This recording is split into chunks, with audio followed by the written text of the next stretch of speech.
তারা বসে আছে, কোনো কাস্টমার না।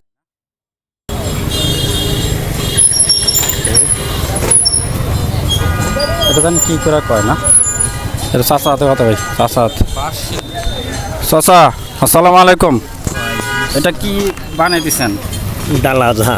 ডালা, ও বাঁশের ডালা জাহা।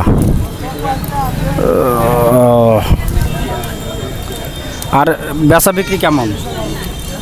আছে মধ্যম ধরনের। মধ্যম। এখন কি এগুলা কি আগের মতো চলে না মনে হয় নাকি? আগে কিন্তু কম চলে। আগে তো এগুলা তো ছিল প্লাস্টিক চলে, কিন্তু এখন ওই বানানোর লোক নাই। এই বানানোর লোক নাই, কিন্তু চলে, মার্কেট আছে। মার্কেট আছে। আর কত করে বিক্রি করতেছেন এই যে আপনার যে হাতেরটা, এটা কত? এটা 60 টাকা। 60 টাকা। আর এই যে এটা কি মানে কুলা, কুলা কত করে? কুলা 80 টাকা বেচছি, 100 টাকা বেচছি। বাঁশের দাম বেশি। বাঁশের দাম বেশি। নিম্ন একটা কুলার বাঁশ 250 টাকা দিয়ে। আর আপনি নিজে বানান? না, আমার কারিগর আছে। কারিগর আছে, তাদেরও তো আবার টাকা দিতে।